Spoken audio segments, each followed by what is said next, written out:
자, 오늘 사도신경 다섯 번째 어, 네, 예수님에 대한 신앙 고백을 이어서 한번 우리가 함께 나눠보도록 하겠습니다. 오늘은 이제 장사된 지 사흘 만에 죽은 자 가운데서 다시 살아나셨으며, 이 부분을 우리가 함께 나눌 텐데요. 다섯 번째 항목이죠. 제5항, 제5항에 대해서 우리가 함께 이 시간 살펴보도록 하겠습니다.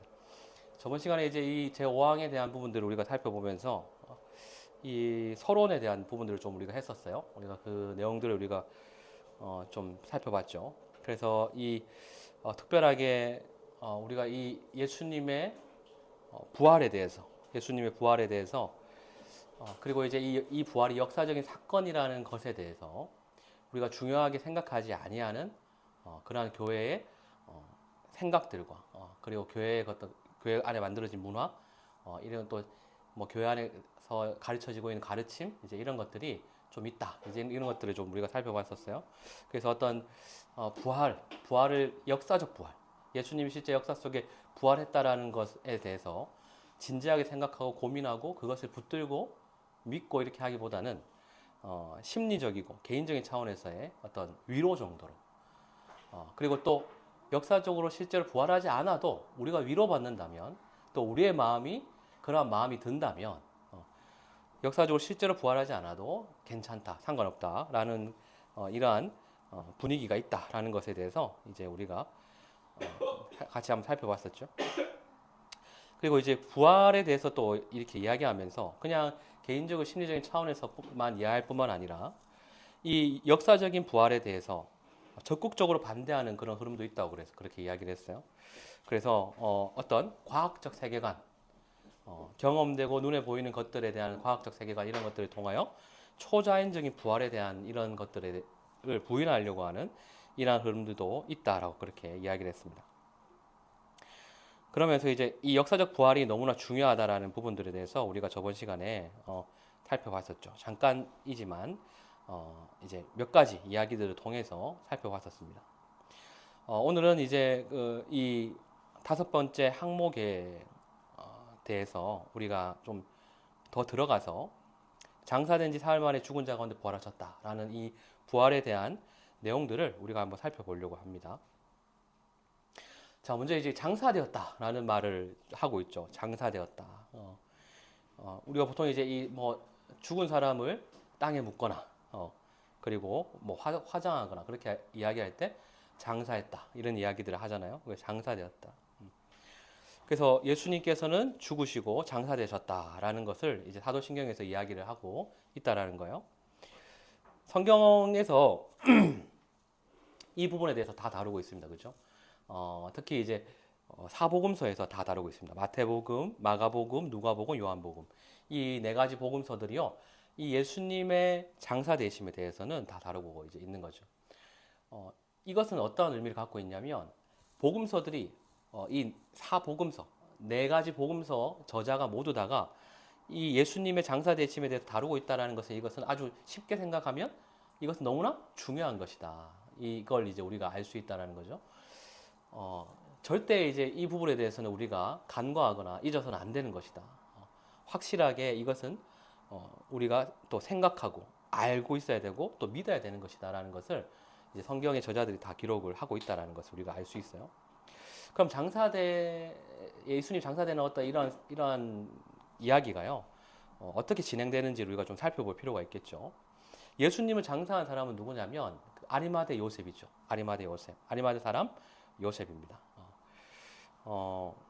요셉이 많죠. 요셉이 제가 아는 요셉만 하더라도 굉장히 많은데 아리마대 사람 요셉이 장사했어요. 근데 이제 아리마대 사람 요셉이라는 사람은 어떤 사람이냐면, 성경에 나와 있기를 산헤드린 공회원이었다, 회원이었다, 이런 얘기가 나오고, 또 하나님을 기다리는 사람이었고 하나님 나라를 기다리는 사람이었고, 그 선하고 어려운 자였다, 이런 표현들이 이제 쓰이고 있어요. 그리고 이제 이 아리마대 사람 요셉은 예수님의 제자였다, 이런 얘기들을 좀 하고 있습니다.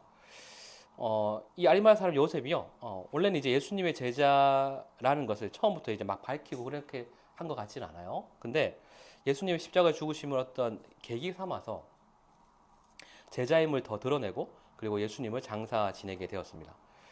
요한복음 19장 38절에 그 내용이 나와 있는데 우리가 다 같이 한번 읽어볼까요? 다 같이 읽겠습니다. 준비 시작.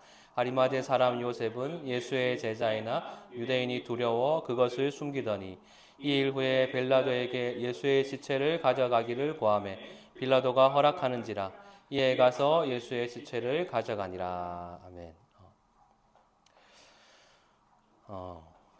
그리고 이제 마가복음 15장 43절, 46절 이런 데 보면 이 아르마의 사람이 어떤 사람이었는지를 또 자세히 설명하고 있어요. 존경받는 공회원이었다. 그리고 하나님 나라를 기다리는 자였다. 이런 얘기들을 통해서 이 아리마 사람 요셉이 이제 어떤 사람인지 좀 이야기하고 있죠. 그러니까 어떤 면에서는 사실 뭐 산헤드린 공회원 이런 사람이었다고 한다 그러면 사실은 이제 유대인의 종교 지도자를 이야기하는 거거든요. 근데 이런 이야기들을 하는 게 어떤 의미를 갖고 있을까요? 유대인의 종교 지도자들은 어떤 사람들이었나요? 예수님을 죽이는데 가장 앞장섰던 사람들이었죠. 근데 이 유대인의 종교 지도자들 중에서도 이 다 모든 사람이 다 예수님의 예수 십자가 죽음을 앞장서서 그렇게 했던 것은 아니었다라는 거죠. 이 아리마의 사람 요셉 같은 사람들도 있었다라는 것을 이야기를 하는 것입니다. 그리고 이런 사실을 통해서 이것이 그때 당시에도 이 뭐 예수님에 대해서 뭐 부인하고 이렇게 하는 부분들에 대해서 이런 종교 지도자들 중에서도 그리고 이 종교 지도자라고 한다 그러면 구약 성경에 능통하고 구약 성경을 밝게 알고 이런 사람들이었는데 이렇게 성경을 잘 아는 사람들이 모두 다가 예수님 메시아가 아니다라고 부인한 것이 아니라 이러한 성경을 잘 아는 사람들 중에서 예수님에 대해서 예수님이 메시아다라는 것을 인정하고 믿는 제자들이 있었다라는 것을 또 잘 이야기해 주고 있죠. 근데 이제 이 사람도 두려움은 있었던 것 같아요. 자기가 이제 그 종교 지도자들 자리에 같이 있고 그리고 그 가운데서 내가 예수님을 따른다고 얘기하면 이제 뭐 여러 가지 두려움이 있었겠죠. 이제 뭐 거기서 이제 그 안에서도 이제 이것은 이제 신성모독 예수님 자체에 대해서는 신성모독이다라고 얘기를 하고 그리고 또 이제 십자가 예수님 못 박기도 하고 이런 장면들을 다 봤을 거 아니에요? 이 아리마야 사람 요셉이. 근데 그러한 상황들 가운데서도 아주 두려움을 많이 느끼면서 그렇게 했을 것이다. 근데 어쨌든 예수님을 장사 지낼 때 이때에는 자신에 대해서 이게 드러냈다라는 거예요. 근데 이런 것도 좀 보면 이제 어떤 면에서는 대단하다 생각이 들어요. 예수님을 데려가서 이제 시체를 달라고 하고 그리고 이제 예수님을 장사 지냈다라는 이런 부분들이 이런 부분에서 되게 대단하다 이런 마음 이런 생각도 드는 것 같아요. 그리고 이제 이 예수님을 장사 지내는 이 장면을 또 볼 때 그냥 이제 빌라도가 허락해 주는 어떤 이런 부분들도 좀 다루고 있죠. 거기 보면 마가복음 15장 44절 이런 데 보면 이제 빌라도가 허락하는 장면들을 이야기하고 있습니다. 그래서 이제 그런 부분들 자세히 좀 다루어서 이야기를 하고 있고요. 그래서 요셉에게 이제 진짜 예수님이 죽었는지를 확인하고 그냥 이제 뭐 빌라도가 그냥 허락한 것이 아니고 예수님이 정말 죽었느냐 이런 것들을 확인하고 죽은 것을 확인한 후에 그 다음에 요셉에게 이렇게 내주었다. 그렇게 이제 잘 설명해주고 있어요. 그리고 이제 요셉 외에도 예수님을 장사한 사람이 한 명 더 있었죠. 그게 누구였냐면 니고데모였습니다. 니고데모. 그래서 요한복음 19장 39절에 이런 데 보면 니고데모도 함께 이제 장사한 부분들에 대해서 이야기를 하고 있죠. 그래서 이제 이런 예수님의 장사 지내는 장면들을 또 자세히 다루면서 이것이 명확하게 기록하고 있죠. 어떤 사건들을 정확하게 기록하고 있고 누가 장사 지내는지 어떠한 과정을 통해 장사 지냈는지 뭐 이런 것들을 잘 다루면서 이것이 확실하게 이 예수님의 죽으심도 확실한 죽음이었다. 그리고 역사적인 진짜 확실한 사건이었다라는 것을 명확하게 하려고 이렇게 세밀하게 기록을 하고 있다는 것입니다. 그리고 예수님이 장사지되신 바 되신 것을 그럼 성경은 왜 강조하고 있느냐? 이런 사복음서에서 다 다루는 것처럼 성경은 왜 이 부분에 대해서 강조하고 있는가? 이렇게 했을 때 먼저 이제 예수님이 죽으셨다라는 거 예수님의 죽으심을 확증하는 이러한 측면들이 이제 있죠. 예수님이 확실히 죽으셨다라는 거예요. 확실히 죽으셨다. 예수님이 확실히 죽었다라는 게 왜 중요할까요? 예수님이 확실히 죽으셨다라는 게. 일단 예수님은 완전한 하나님이시잖아요. 그분은 이제 신성을 가지고 있으신 완전한 하나님이셨고, 그리고 그분은 태어날 때부터 동정녀 마리아를 통해서 나오셨다라는 것을 통해서 우리가 알게 되었던 것처럼 그분은 완전한 의로운 자로 태어나셨죠. 죄인이 아니었잖아요. 완전한 하나님이시고 완전한 의인이신 그분이 이 죽으셨다라는 것을 확증하는 것을 통해서 우리는 무엇을 또 알 수 있냐면 이분이 완전한 인간이셨다라는 것을, 죽을 수밖에 없는 완전한 인간이었다라는 것을 우리는 알 수 있죠. 그렇지만 이 예수님은 죄가 있으셨어요? 없으셨어요? 죄가 없으셨어요. 죄가 없으셨지만 완전한 인간의 모습으로 오셔서 사람들과 같이, 모든 사람들과 같이 죽임을 당하셨다라는 거죠. 죽게 되셨다는 거죠. 모든 사람의 죄의 형벌을 대신 감당하시고 죽으신 것을 우리는 볼 수 있죠. 그래서 이 예수님의 이 죽으신 것을 확증하는 게 중요한 거예요. 완전한 하나님이시죠. 완전한 의인이신 예수님께서, 죄가 없으신 그분이 죄인들의 형벌을 대신 담당하시고 인간의 모습으로 죽으셨다. 그리고 그분이 죽으셨기 때문에 죄인들이 그 죽음으로 인하여 죄사함 받고 구원받을 수 있는 길이 열리게 되는 것이죠. 그래서 예수님의 죽음을 확증하는 게 중요한 부분인 거예요. 장사 지냈다라는 이 표현을 통해서요. 벵겔 같은 사람은 이런 얘기를 합니다. 장사 지낸 바 된 것은 예수님의 죽음을 공식적으로 확언해 준다.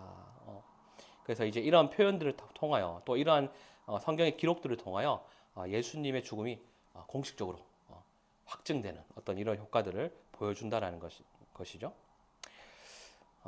칼빈도 비슷한 말을 했습니다. 하나님께서 그의 아드님을 장사되기를 원하신 한 가지 이유는 그가 우리 때문에 진정한 죽음을 죽으셨다는 것을 보다 잘 증언하기 위한 것이다. 그래서 이제 이러한 그분이 우리 때문에 죽으셨구나. 이런 것들을 확실하게 보여주는 것이 또 중요한 부분이었다라는 것이죠. 그러니까 우리가 또 이것을 알고 또 이것을 통해서 확신을 얻는 게 또 중요하기 때문에 그런 것이죠. 그리고 이제 예수님의 이 죽으심에 대해서, 이 죽으심이 강조되는 두 번째 이유는 어떤 것이냐면 예수님의 죽으심을 부정함으로 부활을 부정하려는 자들에 대한 강력한 논박이기 때문에 그래요. 성경은 다양한 면에서 예수님 참으로 죽으셨음을 증언하고 있습니다. 근데 이제 이것을 이제 예수님의 죽음을 부정하려고 하는 사람들이 있다라는 거예요. 사실인데 이 예수님의 죽음을 부정하려고 하는 것은 어떤 것과 연결될까요? 예수님의 부활을 부정하는 것과 연결되는 것이죠. 생각해 보세요. 예수님이 부활하는 것을 믿고 싶지 않아요. 그리고 그것이 거짓이라고 이렇게 분명하게 하고 싶죠. 근데 이제 부활 자체를 이제 우리가 공격할 수도 있죠. 나중에 나오는 거지만 부활 자체를 공격하는 어떤 여러 가지 가설들도 있거든요. 근데 부활 자체를 공격하기 전에 죽으신 것이 아니다, 이렇게 하면 또 이제 이분이 더 이상 부활할 필요가 없잖아요. 그러니까 그렇게 이제 예수님의 부활을 부정하는 자들에 대해서도 죽으셨다는 것을 확실하게 하는 것은 중요한 논박이 된다라는 거예요. 성경이 다양한 면에서 예수님의 죽으심을 다양한 면에서 표현하고 나타내려고 하죠. 요한복음 19장 31절부터 34절 이 내용을 보면요, 이런 내용들이 나오죠. 예수님 죽으신 어떤 이 사건을 다루면서 이제 빌라도가 예수님과 함께 죽은 자들의 죽은 자들의 시체에 있는 다리를 꺾어라, 이런 얘기를 거기에 하고 있어요. 그래서 이제 뭐 예수님과 함께 못 박힌 사람들의 다리를 이제 꺾었죠. 이제 이것을 이제 통해서 다리 꺾는다 이렇게 얘기하는 것은 이제 확실히 죽었는지 죽지 않았는지를 확인하는 거예요. 만약에 이제 죽지 않았으면 다리 꺾을 때 어떻게 될까요? 큰일 나죠. 큰일 나겠죠. 생각만 해도 무섭죠. 근데 이제 이것을 이제 확인하는데 거기 예수님은 다리를 꺾이지가 않았어요. 예수님은. 근데 확실히 죽었다라는 것이 이제 드러났기 때문에 예수님은 다리를 꺾이지 않았다. 이제 이런 내용들이 나오고. 그렇지만 군인이 와서 창으로 옆구리를 찔렀죠. 그래서 피와 물이 나왔다. 이제 이런 이야기들을 성경이 또 이렇게 표현해주고 있어요. 근데 이런 표현들을 통해서 진짜 예수님은 죽으셨다라는 것을 이제 확실히 하려고 하는 것이죠. 그러니까 이런 것들을 이제 그 당시에 이제 2000년 전에 쓰였던 성경이요.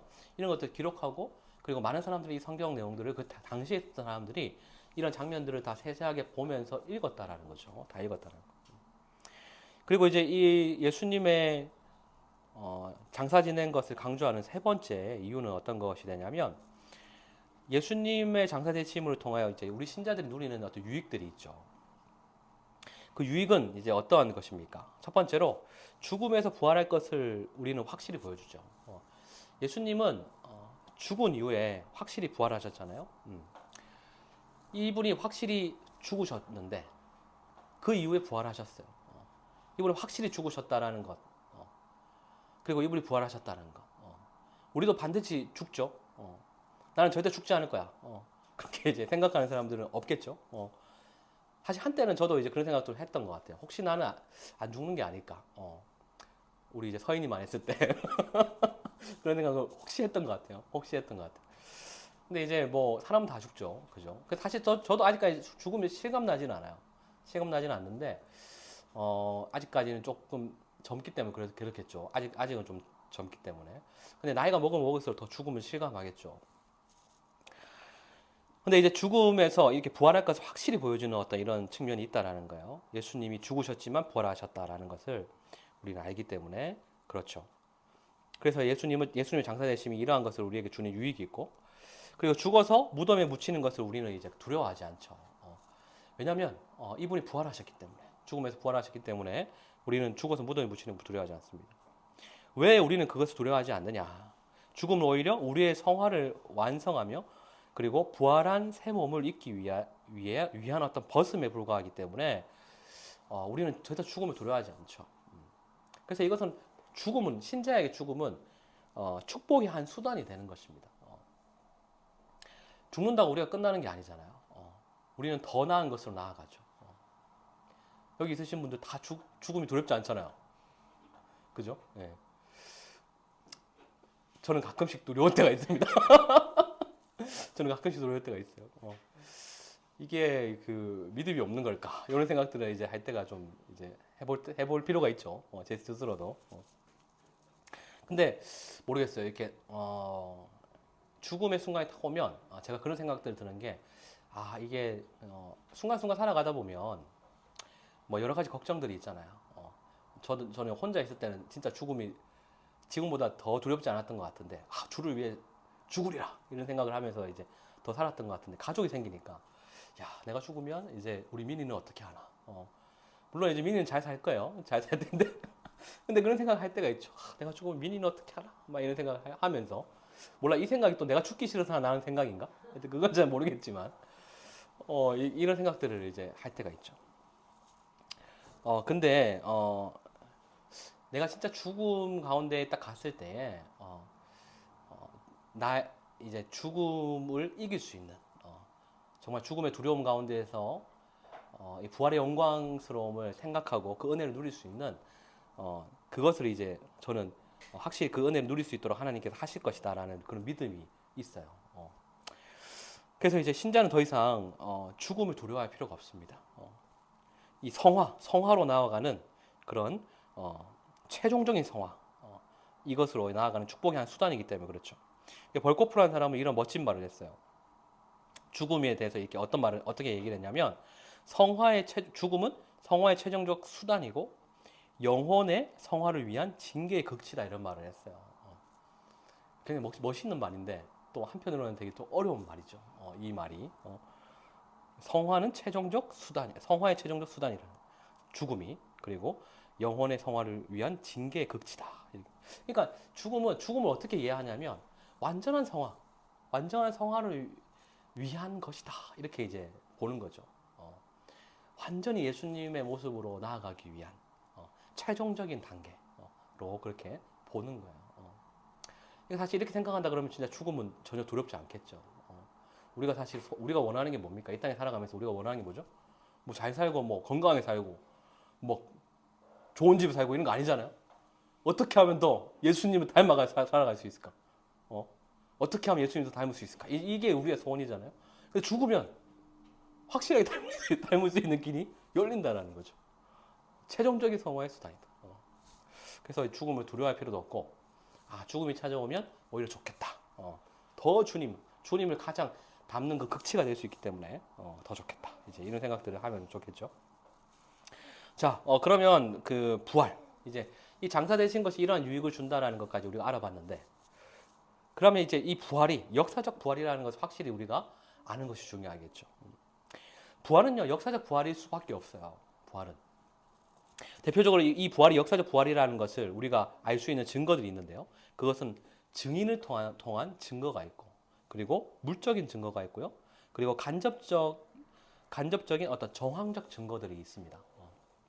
이런 것들을 이제 살펴보고, 이것이 확실하게 역사적 부활이구나. 예수님이 역사 속에 실제 부활하셨구나라는 것을 우리가 믿는 게 또 중요하겠죠. 먼저 이제 예수님의 부활은요, 수많은 증인이 목격했어요. 수많은 증인. 예수님의 부활을 목격한 수많은 사람들이 존재합니다. 그 고린도전서 15장에 나오는데요. 예수님의 부활은요, 먼저 이제 저도 성경을 이렇게 쭉 찾아보면서 이제 이런 것들을 좀 봤는데, 예수님이 부활하신 이 주일 아침, 예수님 굉장히 이른 시간 부활하셨거든요. 제가 이렇게 좀 찾아보니까, 예수님이 3일 만에 부활하셨다 이렇게 이야기를 하잖아요. 3일 만에 부활하셨다. 근데 정확하게 이제 시간적으로 봤을 때는 3일은 아니래요. 3일은 아니고, 그리고 그게 하여튼 3일도 아니고 3일 훨씬 모자라는, 시간적으로는 그래요. 시간적으로는. 왜냐하면 이제 예수님이 죽으신 첫날에, 그리고 그 다음에 하루를 완전히 보내고, 그 다음에 그 이튿날 새벽에, 아주 이른 새벽에 부활하셨기 때문에 그 시간적으로 친다 그러면 이틀도 다 채워지지 않는 그런 시간이라고 이제 이야기를 들었던 것 같아요. 근데 이제 예수님이 이른 아침에 이렇게 부활하시고 나서 많은 사람들이 예수님을 목격했죠. 처음으로 목격한 사람은 누구였냐면 막달라 마리아가 목격을 했어요. 막달라 마리아가 이제 목격을 했고, 아침 최초로 이제 목격을 했고, 그리고 이제 부활주일 아침에 또 다른 여인들도 이 부활을 목격했죠. 마태복음 28장을 보면 그 내용이 나오고요. 그리고 이제 부활하신 그 주일 정오 때는요, 엠마오로 가는 제자들에게 나타나셨습니다. 뭐 글로바와 친구들에게 나타나가지고 예수님이 부활하신 것을 이제 보여주셨죠. 깜짝 놀래키셨죠. 부활했다라는 것을 이제 보여주시면서 깜짝 놀래키셨죠. 그리고 이제 부활 주일 오후에는요, 베드로에게 나타나셨습니다. 베드로에게 나타나셔서 이런 것들. 그리고 이제 부활 주일 저녁에는 이 도마가 없는 11 제자에게도 나타나시고, 그리고 부활 주일 다음 주일에 도마를 포함해 11 제자에게도 두 번째로 나타나셨어요. 이제 이런 것들이 성경에 이제 다 기록을 하고 있다는 거죠. 그리고 갈릴리의 한 산에서는 어떻습니까? 이 500명이 넘는 사람들에게 한꺼번에 나타나셨다라는 것을 이야기하고 있습니다. 이러한 것들을 이제 뭐 이거 외에도요. 사실 제가 지금 얘기한 것도 외에도요. 예수님이 부활하시고 나서 사람들에게 보이셨다는 것은요. 성경에 진짜 엄청나게 많이 나와 있어요. 이런 것들을 잘 정리하고 있는 것이 바로 고린도전서 15장에 이런 내용들이 기록하고 있습니다. 사도 바울이 이제 이런 내용들을 누구에게 나타났다라는 것을 이제 이야기하고, 그리고 다메섹 도상으로 가던 사도 바울 자신에게도 예수님이 나타나셨다라는 것을 이야기하고 있죠. 그러므로 이 예수님의 부활이 확실히 많은 증인들이 눈으로 했던 그런 증인들이 있는 확실한 부활이었다라는 것을 그렇게 이야기해주고 있는 것이죠. 근데 예수님의 부활을 눈으로 목격한 이 증인들은 사실은 그것은 실제 눈으로 목격한 것이 아니라 이것은 환상이다라고 이야기하는 사람들이 있었어요. 환상설을 주장하는 사람들이 있었죠. 예수님의 역사적 부활을 부정하는 이론 중에 이 환상설이라는 게 있습니다. 그 환상설이라는 것은 어떤 거냐면 증인들이 착각하거나 환상을 보았다고 주장하는 거예요. 제자들이 어떤 환각 상태에 빠져가지고 잘못 본 환상에 불과한 것이라고 생각하는 것이죠. 환상을 본 적 있나요? 환상을 보면 이제 병원에 가야 되죠. 혹시 이제 환상이 보이시는 분들은 저한테 이야기해 주세요. 환상을 보면 가야 됩니다. 어디 가야 되는 게 있어요, 거기.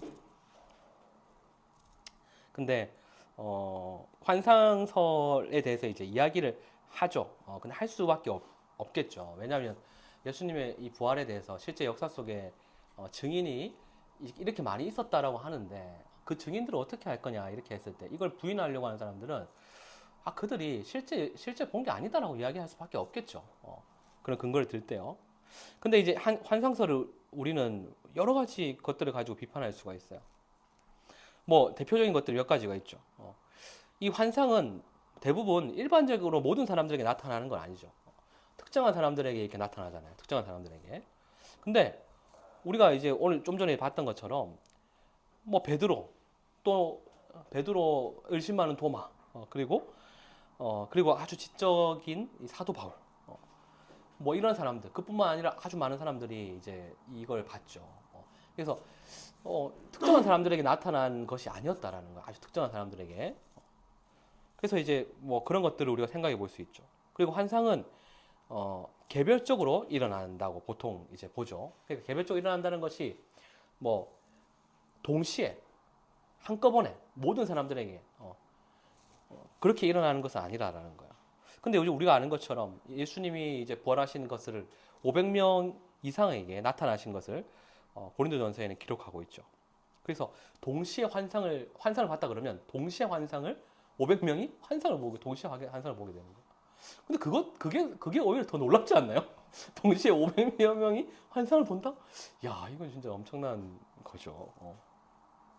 그 무슨 이제 그 뭐 이렇게 히어로물 이런 데 보면 뭐 이렇게 탁 어떤 그 예전에 제가 그 이름이 갑자기 생각이 안 납니다. 프로페서 X였나요?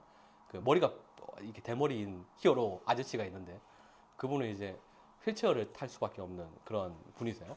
근데 이제 탁 그 사람들에게 환상을 보게 하는 능력을 갖고 있죠. 사람 환상을 탁 보게 하고 이제 이런 능력을 갖고 있어요. 근데 이제 그런 분이 있다 그러면 이제 예수님도 환상을 보게 만들 수도 있겠지만 뭐 사실 그거는 이제 히어로물이잖아요. 근데 이제 500명에게 환상이 500명이 봤다라는 것도 참 놀라운 일이죠.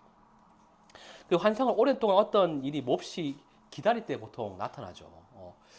막 사실 그렇잖아요. 사람이 이제 막 기대도 없고 그것에 대해서 아무 생각이 없는데 갑자기 환상이 나타날 일은 만무하지 않습니까? 근데 이제 지금 보면 우리가 잘 아는 것처럼 예수님의 제자들은 누구도 예수님의 부활을 기대하지 않았죠. 오히려 예수님이 부활했다라고 이야기를 했는데 그걸 안 믿어요. 안 믿고 이제 그렇게 한 게 제자들이었어요.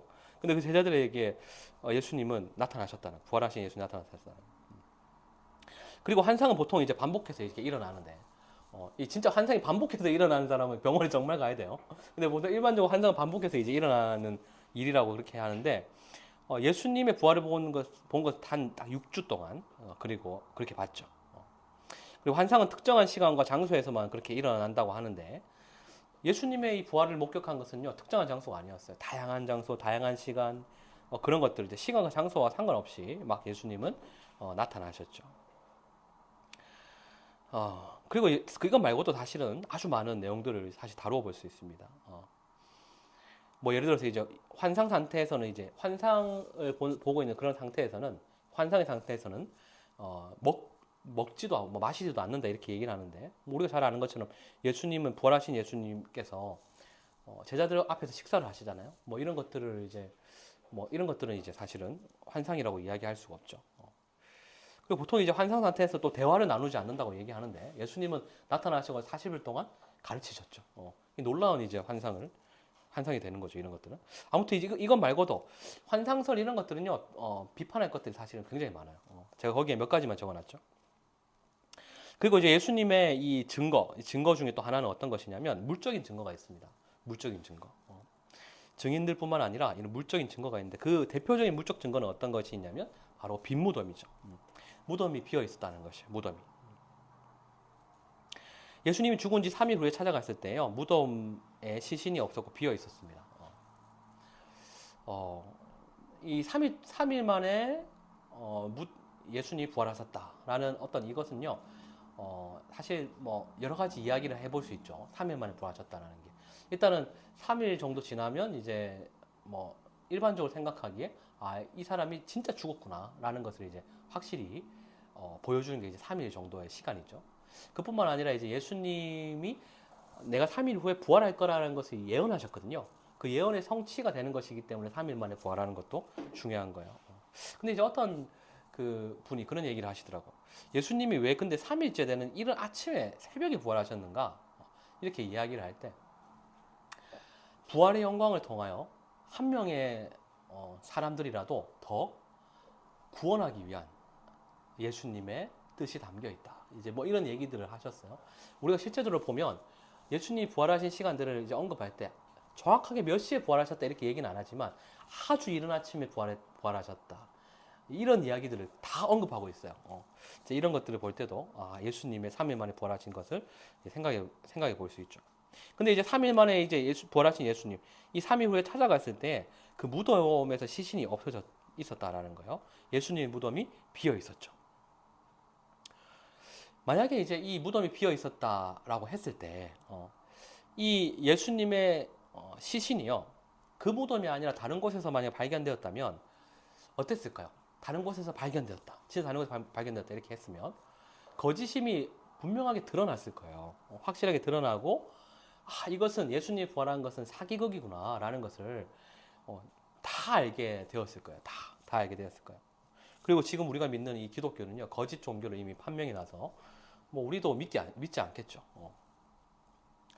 이렇게 그 성경에서 이런 사실들을 낱낱이 다 적어놓고 그것을 막 사람들에게 알리기도 하고, 그래서 이제 그 당시에 있는 사람들도 이 성경의 내용들을 다 보고 이렇게 했는데, 만약에 이것이 거짓이었다면 그것은 다 들통났을 겁니다. 더 빨리 들통이 났겠죠. 그런데 그렇지 않죠. 그것을 부인할 수가 없었죠. 로마의 당국자나 유대의 당국자들은요, 끝내 시신을 찾을 수가 없었습니다. 예수님의 시신을 끝내 찾을 수가 없었죠. 폴 알트하우스라는 사람이 이렇게 이야기를 합니다. 만약 무덤이 비어 있다는 것이 모든 관련자에게 사실로 입증되지 않았다면 부활에 대한 주장은 하루 아니 단 1시간도 예루살렘에서 지속될 수 없었다. 이렇게 이야기를 하죠. 그러니까 사실 생각해 보세요. 정말 이제 예수님이 부활하시지 않았고, 또 이제 뭐 환상설이니 뭐, 그리고 이제 이 무덤이 그 무덤이 아니었느니 뭐, 또는 좀 이따 다뤄보겠지만 뭐 도둑을 맞은 것이니 뭐 이런 것으로서 이제 막 이야기도 많이 나오고 했는데, 실제로 그런 것이었다면 어땠을까요? 지금 이제 이러한 예수님을 통한 이 기독교, 그리고 이러한 가르침들, 그 수세기 동안 믿어왔던 이러한 진리들이 실제로 진리로서 작용할 수 있었을까요? 그러지 못했을 거라는 것입니다. 폴 마이어는 이렇게 이야기합니다. 모든 증거들을 조심스럽게 그리고 공정하게 평가한다면 예수의 무덤은 실제로 비어 있었다고 결론 내리는 것이 역사적 연구의 기준에는 합당하다. 뭐 문학 자료나 금석학 혹은 고고학에서 이를 반증할 어떤 확실한 증거도 아직 발견되지 않았다라고 그렇게 이야기를 하고 있어요. 그래서 사실 이제 이 예수님의 무덤이나 이런 것들을 또 연구하다 보면 예수님이 정말로 부활하셨다라는 것을 이제 더욱더 확실히 알게 되는 증거가 된다라는 거죠. 그럼에도 불구하고 이 예수님의 시신을 도난당했다. 시신 도난설이라는 것이 있었어요. 어떤 사람들은 예수님의 제자들이 예수님의 시신을 훔쳤다라고 그렇게 주장을 했습니다. 그리고 이것과 비슷한 어떤 설이 어떤 것이 있냐면 다른 무덤설, 이런 게 있어요. 다른 무덤설. 그 무덤이 아니요. 알고 봤더니 다른 무덤이었던 거. 다른 무덤 가가지고 비어 있었네? 하면서 막 이런 얘기를 했다라는 거예요. 하여튼 다른 무덤설 이런 게 있고요. 또 이제 뭐 다른 무덤설보다 이제 시신 이동설 뭐 이런 것들이 있습니다. 시신 이동설 이런 것들이 있어요. 어쨌든 근데 시신 도난설 이런 내용들이 있었는데요. 근데 이제 이것에 대해서 우리가 확실히 또 비판할 수 있는 것들이 있죠. 먼저 이제 이 시신 도난설을 비판할 수 있는 것은 어떤 거냐면 그 무덤이 거대한 돌로 일단 막혀 있었다라는 거예요. 거대한 돌로 이렇게 봉해져 있었어요. 그리고 로마의 군인들이 무덤 앞을 지키고 있었죠. 근데 이제 이렇게 거대한 돌, 그리고 로마의 군인들을 지키고 있는 이러한 상황 가운데에 제자들이 가가지고 시신을 훔치는 건 사실은 불가능한 거죠. 마태복음 28장을 보면 경비병들이 대제사장을 찾아가가지고 이 사실에 대해서 이야기를 하죠. 예수님의 무덤이 빈 것에 대해서 이야기를 할 때 이 시신 도난서를 이 대제사장들이 퍼뜨리도록 그렇게 하고 있습니다. 그리고 특히 처음 찾아간 여자들이 약 2톤이나 되는 돌을 치우는 건 사실 더욱더 불가능한 것이죠. 이 돌이 한 2톤 정도 됐대요. 이렇게. 그리고 이제 이 돌을 굴리기 위해서는요, 그냥 사람이 이렇게 굴릴 수 있는 정도가 아니었대요. 이렇게 도르래 같은 기구를 써가지고 그렇게 굴려야지만이 할 정도로 큰 돌이었고, 그래서 무덤을 그렇게 큰 돌로 막아놨다라는 거죠. 근데 이제 여자들이 처음에 이제 찾아가서 예수님을 목도했잖아요. 근데 어떻게 그것을 굴릴 수 있었냐는 거예요. 물론 이제 뭐 여자들 중에서도 굉장히 힘이 센 여자들이 있을 수 있죠. 뭐 이렇게 그렇죠. 있을 수 있어. 근데 이제 그런 여자들이 붙는다 하더라도 2톤이나 되는 돌을 굴릴 수 있었을까? 그리고 이제 사실 또 이걸 굴리려면 또 경비병들과 싸워야 되잖아요. 물론 이제 어떤 여자들 중에서는 경비병들을 이길 수 있는 여자들이 있을 수도 있겠죠. 물론 이렇게 얘기를 하면 이제 그렇게 할 말은 없겠지만 마리아가 또 그런 사람이었다 이렇게 얘기할 말이 없겠지만 근데 상식적으로 그것은 불가능한 것이다라는 것을 우리는 알 수 있죠. 그리고 제자들이 로마 군인들과 맞설 수 없었죠. 그리고 당시의 상황은요 그럴 분위기가 아니었어요. 왜냐하면 제자들이 예수님의 부활을 믿지 않았거든요. 믿지 않는 제자들이 그 부활 자기도 믿지 않아서 다 도망갔는데 싸운다고요? 로마 군인들과 싸운다고? 그것은 있을 수 없는 일이죠.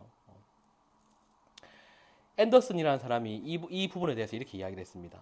이 시신도난설은 제자들에 대해 우리가 아는 모든 것에 전적으로 상반된다.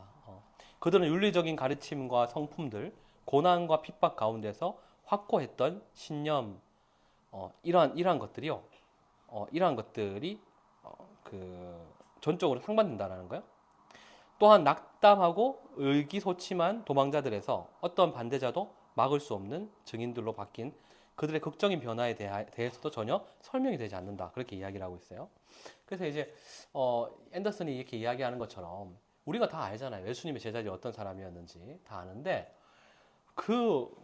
목숨을 걸고 로마의 군병들과 싸워서 시신을 훔치려고 했다라는 그런 것이요. 그들의 모습하고는 너무나 맞지 않는 것이다라는 거죠. 경비병들이 잠들었다라는 어떤 이런 이야기도 하고 있는데, 근데 그것도 사실 불가능한 거예요. 로마의 군인들은 보통 16명이 한 조가 되어서 이렇게 지켰대요. 16명이 한 조가 되어서. 그 16명이 동시에 잠들 수는 없겠죠. 그리고 사실 어떤 역사적인 자료를 보면요. 이런 내용들이 있습니다. 어떤 내용들이 있냐면, 동로마 제국의 황제 유스티아누스는 그의 저작 모음집 49장 16절에서 로마 경비병의 사형에 해당하는 18가지 범법 행위를 보여주는데 거기에 보면 경비 중에 잠을 자거나 경비를 하지 않고 자신의 위치를 이탈한 것이 포함되어 있다. 이렇게 돼 있어요. 그러니까 경비병들이 만약에 경비를 서다가 졸잖아요. 사형이에요, 사형. 당시에 사형이었어요. 근데 이렇게 16명이 한 조가 돼서 움직였고 그리고 졸면 사형이었는데 근데 졸 수 있겠냐는 거예요. 말이 안 되죠. 말이 안 되죠. 뭐 이렇게 금요일 저녁에 이렇게 우리가 또 모여가지고 강의를 듣다 보면 졸 수 있죠. 근데 만약에 사형이다 이렇게 하면 누가 졸겠어요. 아무도 안 졸죠. 근데 졸 수 없었다. 절대 졸 수 없었죠. 이렇게 되면 제자들이 또 훔쳤다면 당국자들이 예수님의 제자들이 시신 도굴범으로 시신을 훔쳤을 거라고 이제 처벌했을 것인데 사실 그런 기록이 없죠. 그런 기록이 없습니다. 그리고 또 예수님의 제자들은요 이 시신을 훔칠 만한 어떤 그들 안에 있는 동기들이 없었어요. 보통 이제 어떤 시신을 훔친다라고 했을 때 그 시신을 훔친다라고 그렇게 목숨을 걸고 훔칠 정도로 훔친다라고 했다면 자신들의 어떤 유익을 위해서 훔치는 거잖아요. 근데 예수님의 제자들의 삶을 보면 자신의 유익을 위한 삶이 없어요. 근데 이런 것을 통해서도 우리는 분명하게 알 수 있습니다. 그리고 이제 우리가 앞에서도 이제 살펴봤던 것처럼 예수님의 이 제자들이 시신을 훔쳐서 부활을 꾸몄다라고 한다면 이 거짓말이요 지금까지 들통나지 않았을까? 그것은 말도 안 되는 거죠. 그리고 마지막으로 예수님의 부활의 이 증거 세 번째는 간접적인 어떤 정황들이 있습니다. 간접적인 정황들. 수많은 증인들이 있었고 그리고 또 물적인 증거로서 빈 무덤이 있었고 그리고 간접적인 어떤 정황들을 우리가 살펴볼 때에 예수님의 부활은 역사적인 확실한 부활이구나라는 것을 우리는 알 수 있다라는 거예요. 먼저 이제 예수님 부활 이전에 예수님의 말과 행동들을 보면 우리는 그것을 알 수 있습니다. 예수님 자신이요 몇 차례나 예수님 스스로가 부활할 것을 이야기를 하셨어요. 그분 스스로가 또한 부활 전에 죽은 자를 살리는 기적을 행하기도 하셨죠. 예수님 자체가 이제 본인만 부활하신 것이 아니라 그 전에 이제 여러 번 부활을 시키는 기적도 행하셨습니다. 그리고 부활 자체가 이 부활이에요. 부활이 여기 오타가 썼는데 이런 오타가 가끔씩 있을 수 있어요. 이게 저도 이제 모르게 오타가 나는데 부활 자체가 예수님의 모든 교훈과 삶의 기초였어요. 이런 이 예수님의 가르침, 이 가르침에 중심에 부활이 있었거든요. 이 부활이 있었어요. 이제 이런 것들을 예수님의 이 가르침과 그분의 말씀과 그분의 행동 이런 것들은요, 예수님이 확실히 부활하실 거라는 것을 이제 우리에게 보여주셨어요. 그뿐만 아니라 제자들의 어떤 놀라운 변화를 볼 때도 우리는 알 수 있죠. 급격한 변화가 있었어요. 부활을 보고 나서 제자들은요, 급격한 어떤 행동의 변화, 마음의 변화가 일어났어요. 그들은 다 예수님이 십자가에 못 박혀 죽을 때 다 도망갔지만 예수님의 부활을 목격한 제자들은 다 순교했죠. 이런 급격한 변화가 나타났죠. 그리고 이 사도 바울 어떻습니까? 사도 바울도 아주 극적인 회심을 했죠. 극적인 회심. 바울 같은 사람도 부활하신 예수님을 목격하지 않았다면 이런 회심은 일어나지 않았겠죠. 근데 극적인 회심을 했다라는 것입니다. 그리고 기독교 교회가 그때 당시에 이제 출현하게 되었다라는 거예요. 12명의 사도들을 통하여 그리고 이제 사도 바울 같은 사람을 통하여 그리고 사도행전에 보면 이제 급격하게 이 복음이 전파될 때 수많은 사람들이 회심하는 이런 일들을 통하여서 기독교회가 출현을 했다라는 거예요. 부활이 만약에 역사적 부활이 아니었다면 기독교회는 그 초대 교회는요 형성되지 않았을 거예요. 그리고 안식일에 부활을 기념하는 주일로 이런 변화도 일어났습니다. 그래서 이제 원래는 이제 다 안식을 지켰는데 이제 기독교인들은 주일을 지키기 시작했죠. 왜냐하면 이제 이 부활을 기념했기 때문에 그런 것이죠. 이러한 간접적인 정황들을 봤을 때도요, 부활은 정말 역사적인 사건이었다라는 것을 우리는 알 수 있습니다. 그러면 이 부활은 어떤 부활이었을까요? 부활은 예수님의 부활의 본질은 무엇일까요? 먼저 첫 번째로 예수님의 부활의 본질은요, 영광스러운 부활이었습니다. 영광스러운 부활. 성경에는 많은 사람들이 죽었다가 살아났어요. 죽었다가 부활했어요. 그러나 그 부활은 어떤 부활이었습니까? 다시 죽는 부활이었죠. 부활했지만 다시 죽었어요. 예수님이 살린 사람만 한 3명 정도 됐습니다. 나사로나 그리고 나인성 과부의 아들이나 뭐 야이로의 딸이나 이런 사람들이 예수님이 살린 사람들만 해도 3명이었죠. 그리고 베드로와 사도 바울도요 1명씩 살렸어요. 우리가 잘 아는 것처럼 욥바의 여자자 다비다나 뭐 유두고 이런 사람들을 제자도 살렸어요. 그렇지만 그들은 살아났지만 다시 죽었죠. 이런 성경에는 이렇게 부활한 사람들이 간혹 있었지만 실제로 간혹 있었지만 그러나 그것이 영광스러운 부활은 아니었습니다. 그런 영원한 부활은 아니었다는 거예요. 예수님의 부활은 영원하고 아주 영광스러운 그러한 부활이었어요. 우리 고린도전서 15장 42에서 44절 한번 읽어볼까요? 다 같이 읽겠습니다. 준비 시작. 죽은 자의 부활도 그와 같으니 썩을 것으로 심고 썩지 아니할 것으로 다시 살아나며 욕된 것으로 심고 영광스러운 것으로 다시 살아나며 약한 것으로 심고 강한 것으로 다시 살아나며 육의 몸으로 심고 신령한 몸으로 다시 살아나니 육의 몸이 있은즉 또한 영의 몸도 있느니라. 아멘. 영원하고 영광스러운 부활이 예수님의 부활이었습니다. 그래서 이제 그 고린도전서 15장에서는 부활이 어떠한 부활일지를 우리가 이렇게 우리에게 보여주고 있죠. 이런 것을 통해서 예수님의 부활이 어떠한 부활이었는지를 우리는 알 수 있어요. 그리고 예수님의 부활을 통해서 그가 하나님의 아들이심을 우리는 알 수 있어요. 영광스러운 하나님의 아들이심을 우리는 알 수 있습니다. 단순히 인간이 아닌 하나님의 아들이시기 때문에 우리의 모든 죄를 사하시고 그분은 부활하실 수가 있었죠. 그래서 이런 부활은 예수님의 부활은 영광스러운 부활이었다. 그리고 영원한 부활이었다라는 것을 우리는 알 수 있습니다. 우리도 어떻습니까? 우리도요 이러한 부활을 하겠죠. 우리도 뭐 다시 살아난다고 하더라도 다시 죽고 이런 부활이 아니에요. 어떤 면에서는 약간 저주일 수 있어요. 어떤 면에서는. 그래서 누가 그런 얘기를 했어요. 이렇게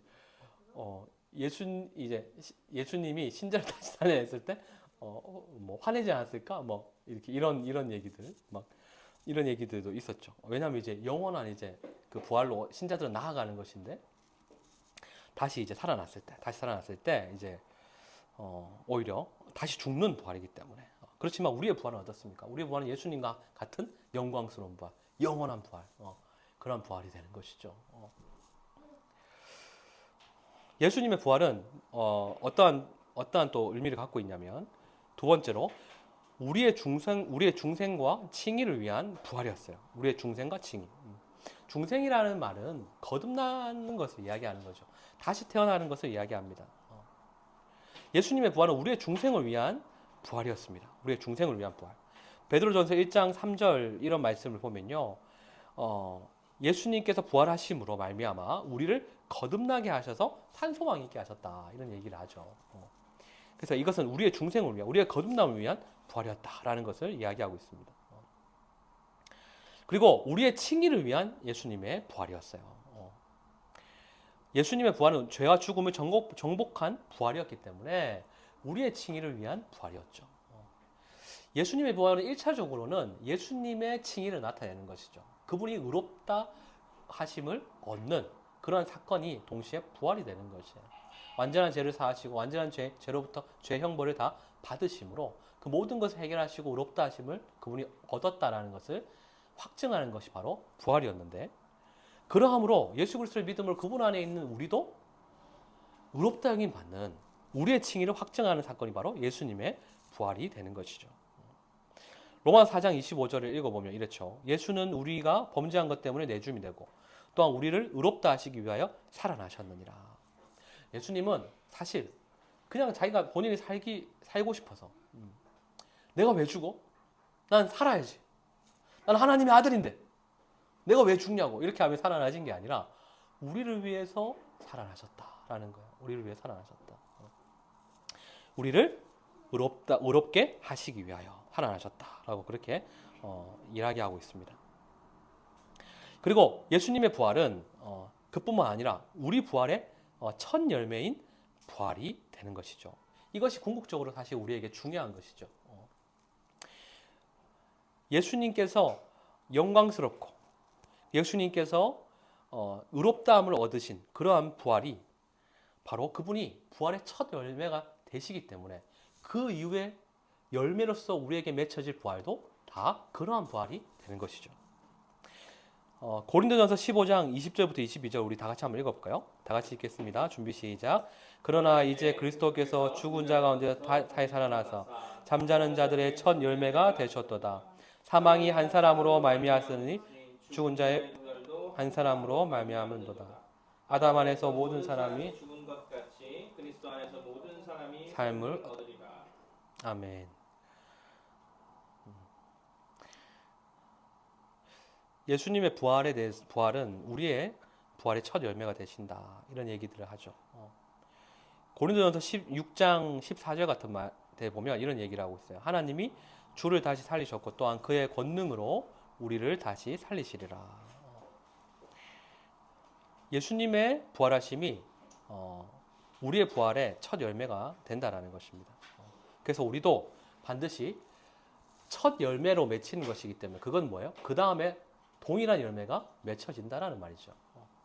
그래서 우리도 반드시 예수님과 같은 부활을 하게 된다는 것입니다. 그리고 마지막으로 예수님의 부활은요, 예수님의 승귀, 하늘로 올라가셔서 하나님 보좌 우편에 앉으시는 거죠. 승귀와 성령을 우리에게 보내시는 것, 그리고 예수님의 다시 오시는 재림을 보증하는 부활이 되는 것입니다. 부활하셨기 때문에 승천하셨고, 그리고 부활하셨기 때문에 그분이 하나님 보좌 우편에서 우리에게 성령을 보내주실 수 있는 분이 되셨으며, 부활하셨기 때문에 그분이 다시 우리에게 다시 오시는 그 재림이 있을 수 있는 거라는 거죠. 그래서 우리가 이 예수님의 부활, 예수님의 장사되심과 그분이 확실히 죽으셨고, 그리고 죽은 가운데 확실히 부활하셨다라는 것을 우리는 믿어야 할 것입니다. 우리는 이런 것들을 생각해 볼 때 어떤 생각들을 할 수 있을까요? 몇 가지 한번 생각해 봤는데요. 먼저 우리는 예수님의 부활을 역사적 사실임을 믿어야겠죠. 그것을 확실하게 믿고 그에 합당한 삶을 드려야 될 것입니다. 예수님께서 역사적으로 부활하셨고, 그리고 이제 그분이 부활하신 것을 통하여 우리가 그 부활에 동참하는 것을 우리가 생각하여 우리도 실제 역사 속에 부활할 것을 우리가 다시 생각할 때에 그분의 그 은혜에 우리가 찬양하고 영광 돌릴 수밖에 없겠죠. 그리고 예수님의 부활을 우리가 봤을 때에 그 부활이 우리의 중생과 우리의 칭의를 보증하는 것이라고, 그렇게 확증하는 것이라고 이야기했던 것처럼 그것을 확실히 믿고, 우리가 하나님 앞에 거듭났고, 예수님을 믿을 때에 거듭났고 부활하신 예수님으로 인하여 우리가 하나님 앞에 의롭다 여김 받았다는 것을 확실히 믿고 우리가 감사해야겠죠. 그리고 우리는 나아가서 나중에 우리가 확실히 부활할 것을 소망하며 살아야겠죠. 이미 우리가 예수님을 믿을 때에 우리는 영적으로 부활을 경험하죠. 영적으로 부활을 경험하지만 완전한 부활을 또 우리가 소망할 수 있는 것도 되는 것이죠. 그 부활을 소망하며 우리가 살아야 할 것입니다. 그리고 우리 이 역사적 부활, 우리가 역사적으로 부활한 것을 우리가 믿고 우리 또한 부활할 것이라는 것을 믿고 있는데요. 이것을 우리만 믿으면 안 되죠. 이 예수님의 역사적 부활을요, 널리 전파해야 될 필요가 있겠죠. 그래서 우리가 이 예수님의 부활 소식, 굿뉴스, 이것을 우리가 지금 전하려고 노력하는 거 아니겠습니까? 10월 달에 이렇게 전도 축제를 하면서 이것을 노력하고 있는데요. 우리만이 아니라 이 역사적 부활을 실제로 전함으로, 많은 사람들이 전함으로 그분들도 역사적 부활에 동참할 수 있는, 그분들도 그리스도의 부활 안에서 중생과 칭의를 경험하고 완전한 하나님 나라 안에서 완전한 부활을 소망할 수 있는 그런 것을 기대하게 해야겠죠. 자, 오늘 이것으로 마치도록 하겠습니다.